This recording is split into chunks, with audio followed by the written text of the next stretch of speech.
Hey, this is Carmine Apiece. Even though I don't look like Carmine Apiece, I am Carmine Apiece. And you're listening to Tom and Zeus on the Shout It Out Loudcast. So keep listening, keep rocking. Oh, boy. Here we go. This is James Simmons. Put that cookie down. Yes. Stop pressing the button. Stockbroker Simmons. Star? Paul Stanley. Is that what he does? Stop shouting. He's not what you would call a handsome man. Oh, no. Here come the kiss times. Is that a positive thing? Okay. All right. I'm going to grab me an ice cold mellow yellow. Why do that to the fan? Stop it. Why? Because fuck them. That's what are you talking about? 617-525-08. You do? Hey, fucko. Do you like Kiss? Settle down. Hello. Hey, what's up there, Kiss Army? Tom and Zeus in another episode of Shout It Out Loudcast, episode 227. Kiss on Don Kirshner's rock concert, 1977. Tom, what's up? Don Kirshner, yeah. Back to the clips, and this is a big one. This is one of the legendary ones. Yeah. It's been a while since we did a clip, so here we go. We got a classic. Yes, sir. And speaking of classic, What? last week's episode was one of a string of shit episodes that we've done lately. Yeah, this was I would say this is this week in fecal matter on Shout It Out Loudcast. I think people, I think they've had it up to their ass in us talking shit. Yeah.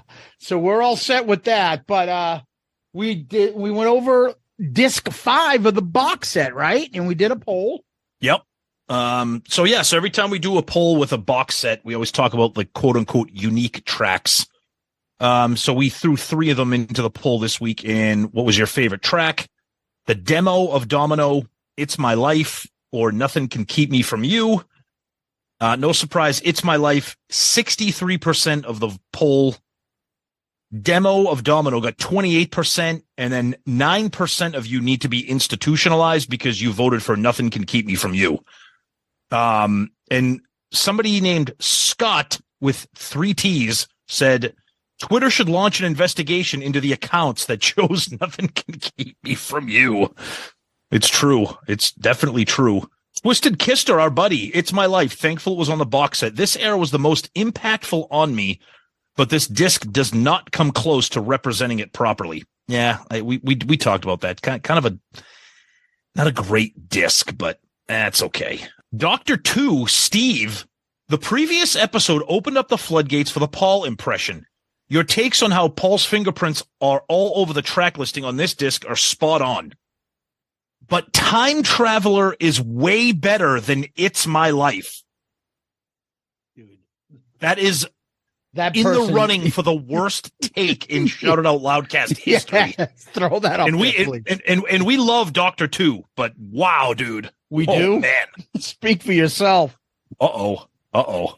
Yeah, I'll tell you, a comment like that, Jesus Christ. Yeah, well, he's a Patreon, so we'll let it slide. Well, he has no problem throwing around his opinion. Let me tell you, that's okay. About as bad as it can get. Hey, that's okay. Hey, if you're a Patreon, if you want to pay to say stupid shit, that's okay. It's okay. But that's Twitter. What do you got on your end?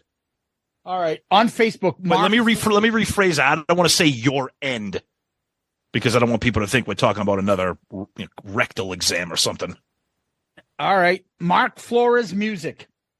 Left off this disc is the last thing the original band ever recorded. Unreleased to this day, it's the full re-recording of Detroit Rock City used in the 1999 film of the same name. Oh, yes. This really is Gene, Paul, Ace, and Peter playing, and they would never record together again. 4 ballads from Paul on this disc, and this was left off. Insane. That's a great point. Yep. Lee Graham, great episode. Damn, you deserve a break, Zeus. As does whoever analyzed your fudgesicles. Seriously, you guys persuaded me to dust off my copy after so many years. Love Disc 5. I don't know about that. I love it's so funny when we talk about these things. People just come from every angle. I think that's what I love about it. Tony Griggs, the continuing story of Ace and his bowel movements is epic. Need a book. The places where Ace has defecated. Oh, jeez. Met Ace twice, and both times he didn't say a word, but I didn't care. Guess I'm an Ace cultist. That's all right. Joey Romanek, America's favorite realtor. I don't know. Let's see what he says this week. well, this might be the best show opening ever. Oh, boy. He has a shit emoji. I, too, have wondered about the plight of the fecal technician. Another reason I love Shout Out Loudcast, our shared fucked up sense of humor. Welcome new listeners. Yeah, yes, exactly. That's got to be a t-shirt coming up soon. Welcome new listeners. Yes, it's a good one. Adam Nierenberg, dudes of all songs in the Kiss catalog, the absolute worst is Nothing Can Keep Me From You. It's ponderous piece of shit song. And yes, Paul was trying to Armageddon Aerosmith and failed. Definitely. Ryan, Michael, Spencer, Scott, Cronin, Dole, Smith, Kulick, Kane, Simmons, Tweed. Hideous bookends of the shit story as the open and the spam emails to close. Great episode as usual. Hope all is well, Zeus. Yeah, guys, by the way, yeah, everything's fine. I got an email that basically says fecal sample normal. You've passed your shit exam. Really? Your shit was normal. There's something you never thought you'd hear. Yeah. Eric Solomon, I just went back in time and downloaded all the rest of the episodes for the box set. Wow, that's commitment, Eric, and we love that you did that. Appreciate it. Nice. Over on our Loudcasters group page, Josh Brown, poor guy. And Josh got some of his Kiss Gene Simmons soda and our shirt, and he'll be getting the Destroyer jersey from Jersey Ninja shortly. He won the Kiss March Madness tournament. That's right. Congrats again, Josh. Excellent. Yeah. Enjoy the soda and the shirt. Damn, Zeus, hope all is good. Out of town at a hotel, my wife says, it's Saturday. Go ahead. Listen to Shout Out Loudcast while I work. And then he puts in quote, fudgesicles. The look of disgust on her face. And then she says, I'm not surprised at what's going on. What? What do you mean? I'm not surprised. That means that's what she expects that from us? Well, she indeed knows. Shout it out loud, guys. Oh, man. Oh. Our buddy Kevin Japson. Oh, God. Giggity, giggity, giggity, giggity. You need some forklift mounts for those Krispy Kreme calendar girls. Oh, there's a good. See, that's why we love Jepson just wrapping up two deep cut references from Shout It Out Loudcast. That's great. What the fuck? Holy shit, the hidden track on this episode had me dying. Everyone needs to always listen till the end. On a serious note, hope all is well, Zeus. Keep updated on that shit journal escapades. Oh, man. And there's just a lot of other nice comments in there asking if I'm okay, and shit comments in there too. So that's on Loudcasters. Over on YouTube, Chris Flood says, hopefully you had peanut butter and banana sandwich in baking grease before your stool sample. Jesus Christ. Ugh. Ugh. Also, thank you for the other podcasts you've been on. You guys are great. All right. Paul R. Go back and listen to early episodes discussing the other disc. Tom's Paul Stanley voice is pure Herbert the Pervert from Family Guy. Listen first and then tell me I'm wrong. Golden content as always, gentlemen. Wow. Okay. Mr. Antonio 2005. Disc 5 had potential if they just put more kick-ass songs from that era. I don't understand why they need another live version of Rock and Roll All Night when tunes like Jungle, Hate, or Heart of Chrome were far more deserving for inclusion. Yep. Our Well buddy said. Marty White. I never fast forward the show, but I had to this morning. I first put the episode on around 1 a.m. when it came out, but fell asleep about 15 minutes in. So this morning, I put it on during breakfast. And Zeus mentioned his medical problems. I remember where that went. Nope, can't hear that while eating. Anyways, I hope your doctors can figure out how to help you. Jeez. Tom, over to you. All right, let's bang out some emails here. From Shouted Out Loudcast Hall of Famer Jim Riley. Got some good songs on this disc. Yes, Nothing Can Keep Me From You is a Stool sample. Carnival of Souls has better songs than those two. Hate is a kick-ass song. Yes, it is. Keith Wetzel. Hey, fellas, long time no talk. Hope all is well. Great job wrapping up the box set last week. Your analysis of Paul's Look at What I've Done selections is spot on. Love what you guys have been doing lately. I'm very grateful for all the content you provide us Kiss fans. Zeus's description of his medical issues brought back memories of 6 months ago when I had to do a Cologuard for the first time. If you've never collected a sample, put it in a box and taken it to your local UPS store, you haven't lived. That's so awesome. true. I've seen those commercials on TV. Literally, people taking a box of shit to their post office. Oh, man. Oh, God. Got a great email from John Schaefer. He kind of breaks down the box set on his own. Appreciate that. That's a good email, John. Thank you. Glenn Barth. Hey, guys, I need to share my story regarding Nothing Can Keep Me From You. I was fortunate enough to meet Paul and Peter during the promo tour for the Detroit Rock City movie at our radio station in Milwaukee. Both guys were personable and pleasant to talk to. After meeting them and taking a photo with the station staff, I was able to sit in during the interview where Paul introduced this song.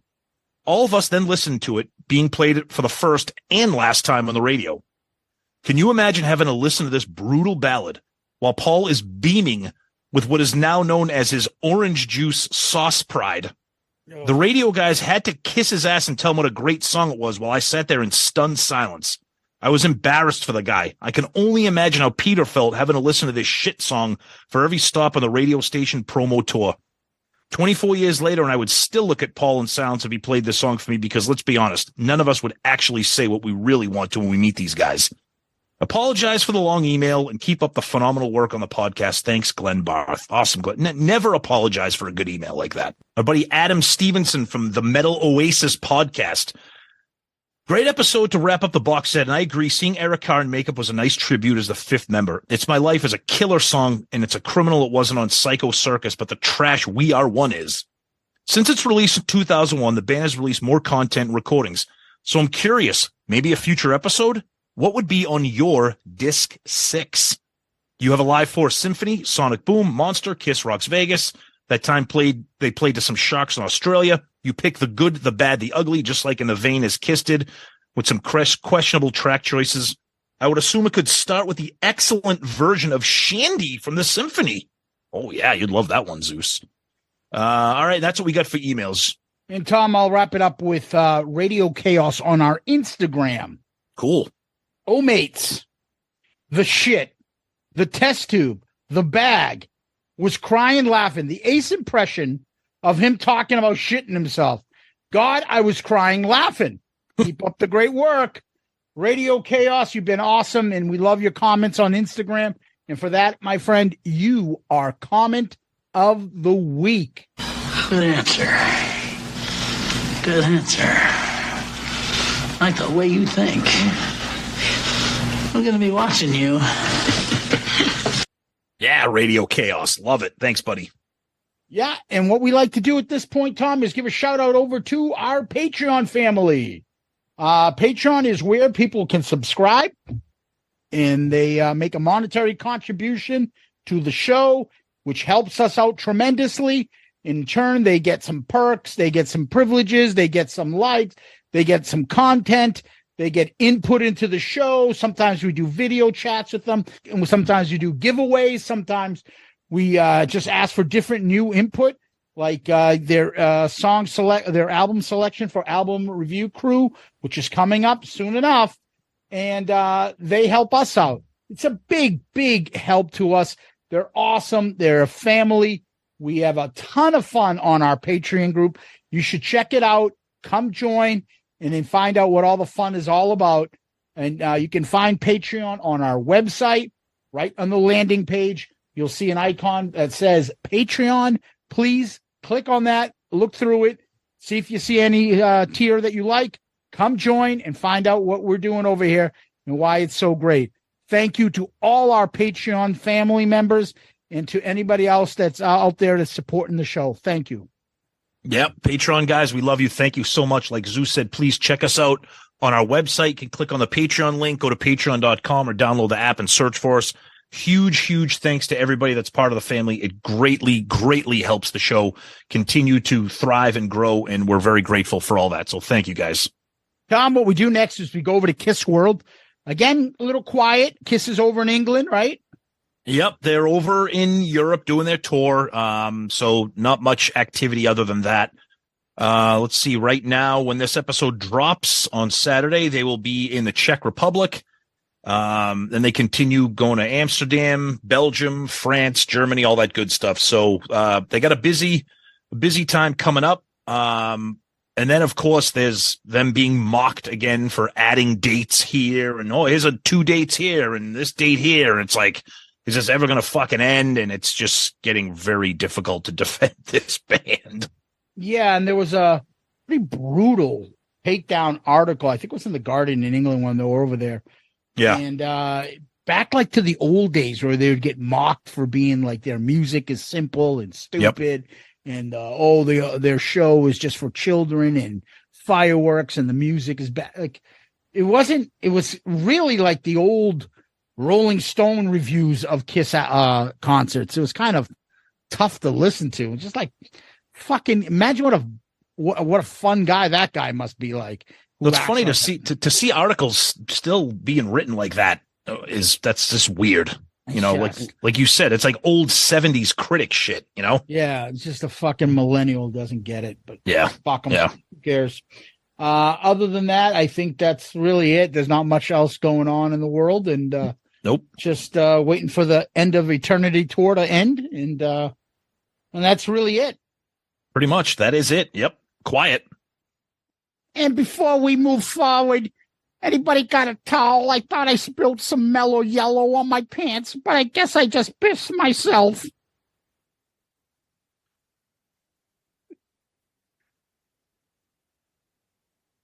All right, we're back. And Ace heard us talking about being able to poop in a box and mail it. And now Ace just seems to continue to just poop in boxes. But I told him that that's not what it's for. So once again, Ace is just having bathroom difficulties. It's something we deal with every week on the show here.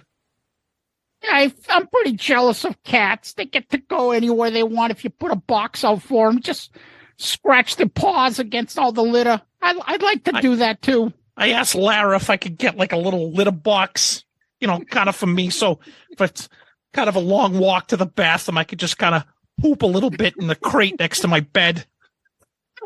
I like to just, whip it out and piss all over myself when I watch late night movies in my socks. Here we go. I like to try one of those adult diapers. They seem like a lot of fun. Try? He fucking needs one, I think. Oh, shit. Oh, here I go again. Literally. All right. What do we got this week? This week, we're back to talking about TV performances. Yep. And this is for May 28th, 1977. Mm-hmm. Kiss went on the Don Kirshner's rock concert show. And this is funny because the first time I saw these was probably Kiss Extreme Close-Up. I had no idea. I didn't remember this when it came out when I was a little kid. I didn't remember it later, but I first saw them on Extreme Close-Up. So when you think of, Don Kirshner's rock concerts, this is a concert performance. Now, Don Kirshner's rock concert is actually a split. It used to be ABC's In Concert series, which we reviewed when they did in 1974. That's right. Then became the Don Kirshner rock concerts. So I thought it would be a live performance. We're like, let's review this again.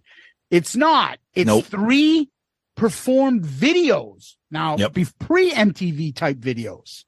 Yep. Yeah. Because in concert, that performance, they were like on the show, like live on the show. This is like Don Kirshner introduces the band. And then it's just them doing the 3 performance videos, like which obviously is great. We're gonna get into that. And you can find this performance in its entirety on Kissology Volume 1. And like Zeus mentioned, it is kind of cool because Kirshner was a creative consultant and executive producer of In Concert. And then it kind of splintered off. And I miss these days before, I mean, I know I sound like an old person here, but these shows where you would look forward to seeing artists perform like once a week. I mean, they had like Alice Cooper, like Allman Brothers, Joe Walsh, like Steve Miller, they had the Eagles, that Rush, Kansas, Van Morrison, fucking everybody. And the show was on for a while. It debuted in 1973 and ran all the way to 1981. So it was a big deal for Kiss to be on this. So it was definitely very cool. And again, like Zeus said, our first experience to seeing this was when we put in that extreme close-up video and was like, what the fuck? This is incredible. Yeah. In Kisstory, this falls right after the Paul Lynde Halloween special. Yep. And then right before the Land of the Hype and Glory 1978 NBC special. Which we've also done an episode on that clip as well. So you can check that out. On basically all of this so far. Yep. All the big ones. Yep. And it's interesting. It's interesting too. This dropped on May 28th, 1977. And it's funny because a few weeks later, Love Gun was released, but obviously they're performing 3 songs from Rock and Roll Over in those Destroyer era costumes. And this video performance, a lot of times these things are recorded weeks, sometimes even months in advance. And a lot of times the bands don't know when they're going to drop. So it's kind of funny that, because I'm sure people were like, well, why aren't they doing like a little promo for Love Gun? Because at the time, no one knew when this was going to air and when this was recorded. Yeah. And the songs that they chose were all from Rock and Roll Over. And it's I Want You, Hard Luck Woman, and also Love 'Em and Leave 'Em. Mm-hmm. Now, this is probably prior to the band dropping Rock and Roll Over and figuring out what singles they want to do. Because only one of these songs was a single. Yeah. The other 2 weren't. And their big single that they dropped too was Calling Dr. Love. So sometimes, the band is guessing what they're going to put out there. And they're like, okay, let's perform this. Yeah. Because, I mean, Love 'Em and Leave 'Em is not on anything. That's the deepest of the deep cuts for sure. And to have a video for that is incredible. Mm-hmm. And it's also very cool too, because you get 3 songs with 3 different singers, which is great. Because at this time, Ace hadn't sung anything yet. Because this is pre-Love Gun. I didn't have the confidence to do it, buddy. These songs are just out of my vocal range. Nowadays, I think I can do everything from Robert Plant, Led Zeppelin, and Free to anything you think of. I could sing nowadays because I'm a great singer. At this time, I was just a little bit more comfortable with my Gibson Les Paul over by the bottom of the stairs, just making sure I didn't electrocute myself at that time. Yeah, I was having a hard enough time making sure I stood up and didn't fall down. Anyway, so the show begins with Don Kirshner. He's a dorky, like looking Fran Tarkenton looking fucking bozo. And he's up there talking about, he calls Kiss a phenomenal group, talks about their makeup. I love how it's like professional. So they say Neil Bogart's Casablanca Records and managed by Bill Aucoin. You don't hear that nowadays. Nobody talks about who the manager is and what label. It's pretty impressive because it is part of the hype machine of Kiss at that time. Because if you don't know, if you've heard of Kiss, okay, and that's the cool thing about these shows. You've heard of Kiss, you've bought their records, but a lot of people, young kids, whatever, haven't seen them in concert. Now you're going to see them in a fucking insane performance here, in my opinion. I mean, granted, it's an enclosed video recorded type of environment. It's not a live concert footage. So, explosions and blood spit and all that shit isn't part of it. But for a lot of people, this is the first time seeing them. And when you see and hear that introduction from Don Kirshner, you're like, holy shit, like this is Kiss. This is like a big deal, which it was. So he introduces Kiss and they start with I Want You. And although I Want You has that slow beginning, it rocks when it picks up and you get that quick visual of the band and you got smoke, fire, lights, flashes, bombs going off, and the band starts rocking to the beginning part of I Want You. Oh my God. What a visual. It's incredible. And seeing, look, I'm a Love Gun guy. I love the era. I love the costumes, but there are times when I see this band performing in those Destroyer outfits, specifically Gene, and I'm like, God damn it. He is out of his fucking mind in these clips. Like, they are so high octane. And it's just incredible. And I Want You is weird because it's a song I'm not hugely a fan of, but when they play it live or when I see the band playing it, like the visuals attached to the song, especially like the solo, it rips. It rips. And again, let's be clear. These aren't live performances. This is the album, and they're obviously lip syncing. So we're not under any impression that this is live, obviously. Yeah. Paul has the sideburns, if you noticed. He's got the darkened sideburns. Yeah, he did that for a while. It's like sideburns, and then it's like enhancing like the cheekbone jawline type it's thing. like that fucking Hollywood Hogan fucking dark shade on the side. Yeah, he did that for a while. And he did that for a while in this Destroyer era because you definitely see it when the camera's up close on him. I think the band looks so beyond cool in this video. They look incredible. I love Paul's guitar in this. Yeah. Oh, yes. I think he looks super cool. I love the Destroyer outfits. They're my favorite. I love Gene's hair. His hair is fucking insane. It is so teased out. It's amazing. Paul looks about as cool as fucking ever. Yep. He just looks like such a great frontman. I love how they have like the fake crowd noise in there. Oh yeah. As though you think like this is a live performance. You get a fake crowd in the beginning and towards the end. And at the end when Paul's like all animated, I want you. He's pointing his finger. He's so animated. All the band is animated. Everybody's going nuts. Yeah. What a great way to see this. And seeing the video, it's fucking awesome. It is. I agree. It's great. All right. Let's go to clip 2. What's that? Yeah. So this is Hard Luck Woman. And this is the song. I don't mind the song. The problem here is I get it that it's an acoustic. It's obviously the exact opposite of an I Want You. And I get that Peter Criss is the singer here, but the camera is on Peter the entire time, except for a very, very quick hit of Gene. And then, of course, the end, which we'll talk about. Yeah, it's fixated on Peter. And Peter is doing this bop with his head. Oh, yeah. The whole time. Yeah. Hard luck woman. His head's going back and forth. But he looks as cool as the Catman will ever look in the history of Kiss. That outfit with these videos. With the choker. And like that, it's that. I think that might be Peter's best costume. As much as I love Love Gun. The thing with the arrow pointing down, the open chest. Yep, he looks fucking awesome, and he's got that Carol Brady type wing, fucking hairdo. The hair, yeah, it looks perfect. It's like feathered. It's 70s. His makeup is on point. Yep, and he's got that fucking cool one cross earring on. Oh yeah, he looks great. Looks great. I'm telling you, Peter's never looked cooler. And his face doesn't look droopy, doesn't look all drugged out yet. But I love his look. The video is kind of like fixated on him. You're right. They do pan out to Gene at the end. And then at the end, this weird, I'll let you describe it. Go ahead. It's so weird. It's at the end of the song, kind of the outro with the acoustics. You guys have seen these clips, and if you haven't, you can see them on Kissology, or you can see it on YouTube. There's a Ron Kirshner. It's like 10 minutes, all 3 videos in a row. You got Ace standing behind Paul, and they're both playing the double neck guitar at the same time. It's like I don't know if they thought this was cool, but I'm telling you right now, it is the exact opposite of cool. And Ace is kind of like, it's just funny. This is kind of funny. It looks like I'm playing with Paul's hands, but it's really mine. I wonder if anybody can tell. Hey, Paul, no.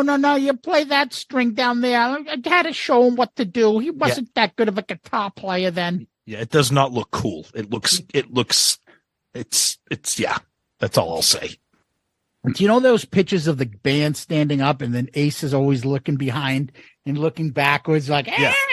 Yeah. Yeah. Ace looks like, am I supposed to be behind him? It's Not no, good. again, real quick, getting back to Peter.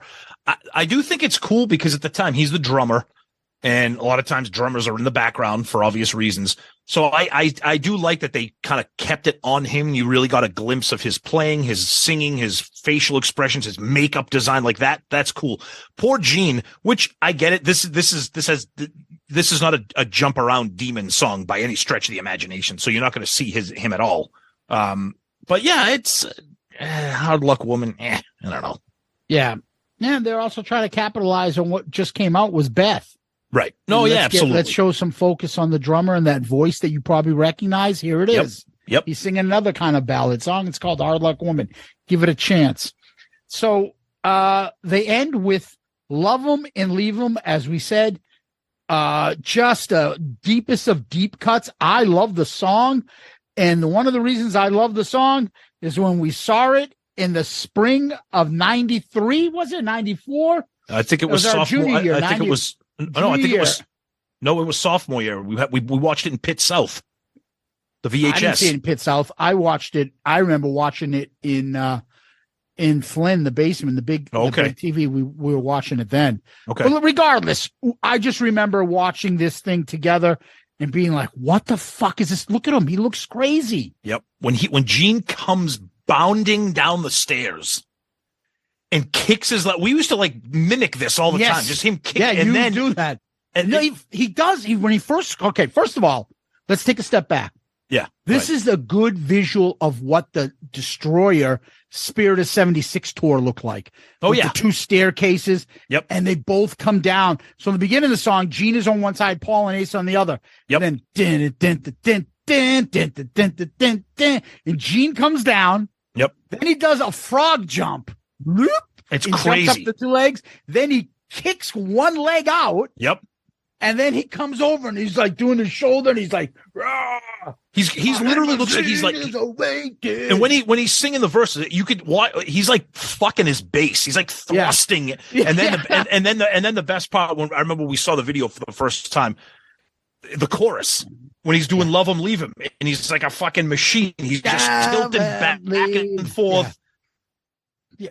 All you guys listening out there that know this video. But the other part to that too, Tom, is when he was singing the verses, "Coming my way, hey, hey," he would stick his tongue out like a million times a minute in the middle of like the 2 seconds of breath he could take. Instead of breathing, he would stick his tongue out. You'd be like, this guy's fucking insane. Yeah. And at that time, no one had seen Gene do anything like this. Even if you had seen clips of he was kind of menacing on like some of the 74 in concert stuff but this was the demon full blown guns blazing here. Yeah. So it's kind of the evolution of a Kiss Tard. Yeah. Like when we saw this as a kid, but we don't remember this. Then we started seeing this again in college years. Yep. And saw this video. This was new. There was no YouTube. We weren't out going out to the fucking, buying bootleg Kiss shit from Roy Dam at this time. We were in college and we got Kiss Extreme Close Up and we watched it. And we were like, anything that you saw of the makeup era was just holy shit. Yep. And that's how me and Tom felt when we saw Love 'Em, Leave 'Em. Yeah, it was crazy because it was something new. It was it not only was it new, but it was like it gave you that feeling of when you were like a little kid in the 70s and you saw it for the first time. And here we are, college aged in the 90s, and we're like, I can't believe this exists. Like, this is absolutely so. I will never hear this song without envisioning that moment of us watching it and then Gene performing those moves. Which is why it's so endearing to me. I love the song. Me too. Because the visual this image gives me. The other is the Peter bopping in the back. Oh, yeah. Yeah, and he's just like hitting the same drum. It's the same beat. Yeah, exactly. And he's just fucking rocking back then. That huge set, and he's in the Detroit set costume.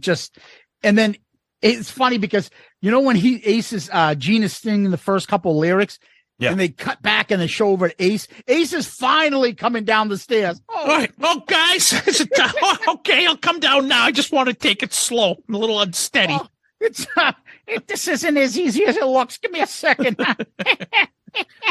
Trying to play my chord pattern while holding onto the railing. But they all look, Paul's doing windmills. Oh, the windmills are awesome, dude. Yeah, they all are looking like they're rocking. They're making this song look like a Metallica song. Exactly. And when you break it down, it is one of the simplest, most basic songs they've ever written. There's another thing that I can't get enough of. The middle song, there's really no solo. You only see fingertips. Yeah. The first song, they show Paul doing the beginning of I Want You solo, and then over to Ace finishing it up. Yep. On this, Ace does a solo. Yep. But in the middle of the solo, he does one of the coolest things I've seen Ace ever do. He starts fucking with his hand on the top is fucking going through and finger tapping kind of stuff. And his right hand is off the guitar and he's pointing. He always. My God. There's such a great visual of that on this segment. It looks so fucking cool. When Ace would do that, especially around this era into Love Gun and all that, and I'm sure he may have done it a little bit before, but that is when, to me, it's just that space Ace magic. It's like it's like he's like you said, he's finger tapping on the fret and he's that other hand. It's like he's doing a magic. He's pointing almost like a at wizard, like pointing, like look what I'm doing here. It's awesome. Oh, it's so great. And this is what I love about these videos. It's like for all the fun that we have on this show, and we fucking have a blast, and we hope you guys do too. For all the shitting on the band and teasing and fuck around, like. This is why we love the band. Every once in a while, we do an episode where, like, this is why we just geek out on this shit. And this is why I can't wait till we hit Destroyer and we review that. Oh. I will tell you this video. Yeah. I can't think of the band being cooler and more confident. Yeah.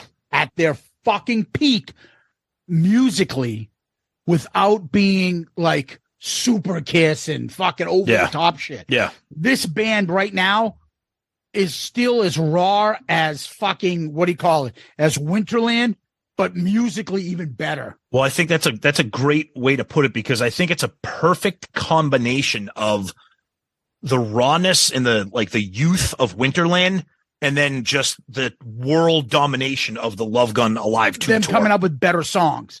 Yeah. It's right here they're right in that sweet spot. I mean, again, I'm still a Love Gun Alive 2 guy, but when you see these Destroyer Rock and Roll Over era footage, the band, they're clicking on every fucking cylinder, and it shows.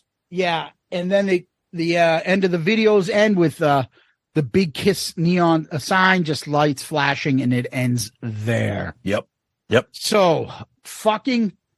I think we kind of hit our final real thoughts about this. Yeah. So what we usually do, Tom. Yes. Is we rank this shit. That's right. So for TV performances, so this is what we reviewed so far. ABC in Concert, Mike Douglas Show, Paul Lynde Halloween Special, Land of Hype and Glory, Gene and Ace on the Don Lane Show, Kiss on Fridays, Kiss MTV Unmasking, Paul and Gene on Oprah, Kiss Mad TV, Halloween Spooktacular, Kiss on Family Guy, a very special Family Guy freaking Christmas, and Kiss Macy's Thanksgiving Day Parade. Ooh. Yep. How did you rank these, Tom? My rankings for all these. So at last, I have the Kiss Mad TV Halloween Spooktacular. I thought that was absurd. Mm-hmm. Number 10, I got Macy's Thanksgiving Day Parade. Number 9, Kiss on Family Guy, The Christmas Show. Number 8, Gene and Ace on the Don Lane Show. Number 7, Paul and Gene on Oprah. Number 6, MTV Kiss Unmasking. Number 5, Paul Lynde Halloween Special. Number 4, Mike Douglas. Number 3, Land of Hype and Glory. Number 2, Kiss on Fridays. Number 1, ABC in Concert. Now, this is difficult because I love 'em, leave. Mm-hmm. I'm not a huge fan of I Want You, and I'm not a huge fan of Hard Luck Woman. I love the performance, but the song selection kind of suffers, and the fact that it's not quote unquote live, it's like a recorded video performance. So I'm going to drop this at number 4. Okay. I'm going to put it behind Land of Hype and Glory and just above Mike Douglas Show. All right. For me, I had last Macy's Day Parade, then Halloween Spectacular, Paul and Gene on Oprah. 8 was Gene and Ace on Don Lane. 7, Land of Hype and Glory. 6, MTV Unmasking. 5, Family Guy Christmas. 4, Fridays. 3, ABC. 2, Paul Lynde. 1, Mike Douglas. We have a number 1, a new number 1. I knew it. I figured. I figured. Yep. Yeah, we have a new number 1. Okay. I know it's videos. It's videos. These 3 videos give me a glimpse at Kiss in its prime. Mm-hmm. The band looks super cool, and still to this day, maybe my favorite video of all time. Love 'Em and Leave 'Em. Okay. Oh my God. Fair. Very and fair. It's just performances, and they look fucking incredible. Yep. So okay. I got you. I'm putting this at number 1. Okay. I thought so. And I love it. I mean, our top 4 or 5 is like some of the most iconic TV appearances I've ever had. So ranking them is very, very difficult for me. And, so, I'm not going to argue with number 1 for sure. So, yeah. Tom, what we do next is we go to question of the week. You got something? We do. We got a question from our longtime super fan and listener, Steve Warsap, coming to us from an email. It's a good one here. He says, if Kiss had shared the vocals more evenly during their first 6 albums, which songs do you think Ace could have sung? He already sang Shock Me, but what do you think he could have sung from the other albums? And do you think he could have managed this? Keep up the great work, guys. Love every episode. You fucking guys rock. No, Steve, you rock. So that's a great question. What do you think? Yeah, that's quite easy. All the songs that he wrote that Gene sang. I think Parasite would be great done by him. I think Cold Gin would have been great by him. Even Getaway. I think there's even Strange Ways. Yeah, pretty much the whole Harder Than Hell album. Not the whole album, but pretty much. I think those are fantastic songs if he sang them. I really do. Yeah, I agree. I don't know. It's hard to play this game, but I think the Harder Than Hell, we talk about like the recording and the acoustics of that album, and it's kind of fits Ace, especially since he wrote a lot of those songs. I can't really see Dress to Kill is such a poppy, kind of snappy, upbeat Kiss record that maybe if you wanted to, he could sing She, but that's a Gene song to me. I don't see anything really suiting him on Destroyer or Rock and Roll Over. And Love Gun, I don't know. I think I would just go with the obvious ones. Like we said, it's Strange Ways, Cold Gin, Parasite. I absolutely love Gene doing Watching You, but I could see him maybe pulling that off. But yeah, it would be interesting for sure to have heard early Ace, prior to the Love Gun album. So, but Steve, great question, buddy. We love you as a fan. Thank you so much for supporting the show. And if anybody out there, if you want to be question of the week, we do one every week. So please contact us. There's a million different ways to get in touch with us, and I'll tell you about those right now, because the best place to get in touch with us is our website, shoutouts.loudcast.com. That's where you can find all of our episodes.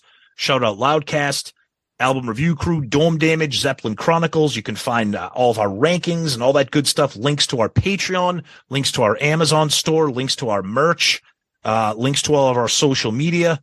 You can comment directly from the website. We get those in the form of an email, which is great.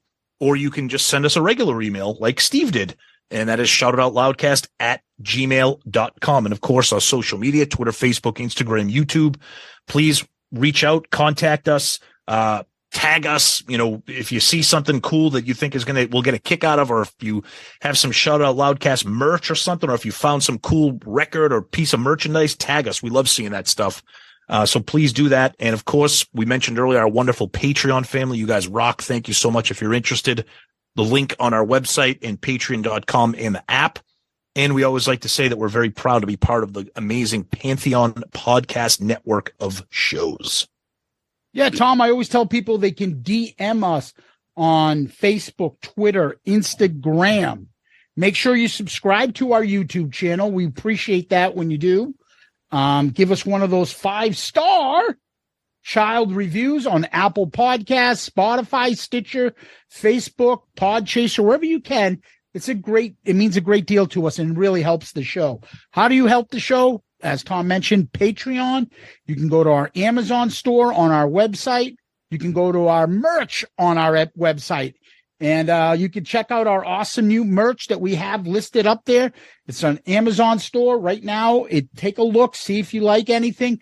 Go to our website under the link merch. You'll see it. Click there and you'll check out all the stuff that we have. It's great stuff. Shipped directly from Amazon in 48 hours like Amazon usually does. Mm-hmm. So take a look at that, please. Also, you make sure you email us, as Tom said, at shoutitoutloudcast@gmail.com, shoutitoutloudcast@gmail.com, and then the website where you can get everything.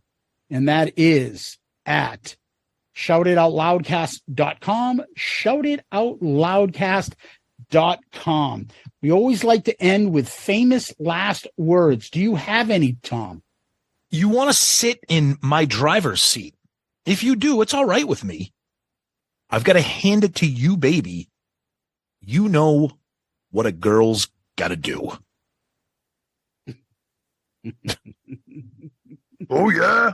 It's like super demon in that song. Love it. Oh, I love it. My limousine is awaiting, and I'll see you coming my way. And then he says, hey, hey, hey. Hey, hey, Albert. It's Fat Albert. All right. You can walk in a haze.